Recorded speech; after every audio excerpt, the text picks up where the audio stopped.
ရမယ်ဟိုပြန်သမားကိုလက်ထပ်တာလို့ပြောမယ်ဆိုလို့ရှိရင်စီရင်ပြတာလို့အဲ့လိုပုံစံမျိုးဖြစ်တာဒါကတော့အမှန်တကယ်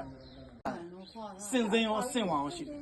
ကျွန်တော်တာမန်စင့်အောင်ဘယ်လိုပြောမလဲရှုံးပေါ်မှာစင်သိန်းဆိုတာဒါတဘာဝရှိတယ်ပေါ့နော်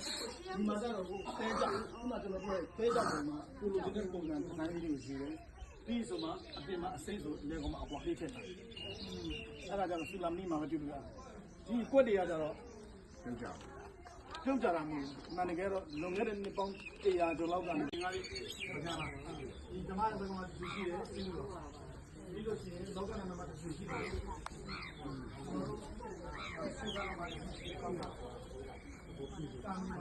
တန်ကုန်ခေါင်းအောင်ကတ်ဖာဒါပေမဲ့နောက်ထပ်ပွင့်တော့ပုံနဲ့ဒါလေးမြစ်တဲ့လက်ဆောင်ပြရပါတယ်ဒီမှာကျန်တဲ့ငါးပြည့်ပဲဖြစ်တော့ဒီပြောက်ထာပနာလည်းကျွန်တော်တို့တကယ်ကိုရရှိခဲ့တဲ့လက်ဆောင်ရရှိခဲ့ဒီတီရီရထက်ကိုလည်းပြင်ထားဥပမာတော့ရွှေစည်းကုံဆိုရင်ကျွန်တော်ဆွေတော်လေးစုထဲမှာပါတယ်လက်ဆောင်ပြဆွေတော်ပါတယ်လူကြီးစစ်တော်ပါတယ်ငယ်လို့ဆက်တော့ပါတယ်ရွှေစည်းကုံမှာထားအဲ့ဒါချက်ဒီကာပြီးတော့ဆိုလို့တခြားတော့တတ်တော်မူလို့လည်းအများကြီးရှိတယ်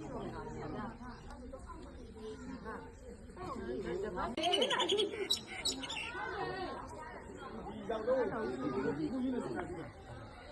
မှာရှိတဲ့စုံတာရောက်ပါလေရှိတဲ့ပြားတွေအားလုံးထဲမှာကရွှေစည်းကုန်ပြားတဆူရဲ့သူ့ရဲ့မူလပထမတဲကြောင့်နေတယ်။ဒါနဲ့ပြားတွေအားလုံးပုံနေတယ်။ရွှေစည်းကုန်ရောက်ပြပြပေးမယ်။ဘာဖြစ်လို့အဲ့တဲကြောက်တွေကလည်းမနေ့ကဖြတ်လာတယ်ခင်းတော်ကနေလက်စင်ကနေပြေတယ်လို့ကျွန်တော်တို့မှတ်တာ။ဒါနဲ့ပြားအားလုံးကတော့ပုံနေပဲ။ဒါနဲ့အုပ်ပြီးဒီပြားမှာတည်ထားတဲ့ပုံစာပြားမှာအမြန်ကြီးလိုအပ်မှာတည်တယ်။အတိုင်းပုံနဲ့တောင်းတိုင်းပုံနဲ့ဘူတန်ဆိုရင်ပန်းခဲ့တယ်ဆိုတာကခစ်လိုက်ရတယ်။ဒီပြားမှာကတော့ပြောမယ်ဆိုတော်တော်များများကပြည့်စည်တယ်။အပေါ်ချုပ်ကြည့်တဲ့ချီတော်ဒီခါမှာဒါပေမဲ့ဒီချီတော်ရဲ့ original မဟုတ်ဘူး။အခုဒီပြားသမားကြောင့်ခုနကပြောမှဆိုရင်ဒီရဲ့ကြောက်စာရTambién roque. Roque. Son tan a un solo por la giro. ခုနောက်ပိုင်းတော့ကျွန်တော်တို့ပြည်နယ်ဒေသမှာရောမြန်မာနိုင်ငံမှာရော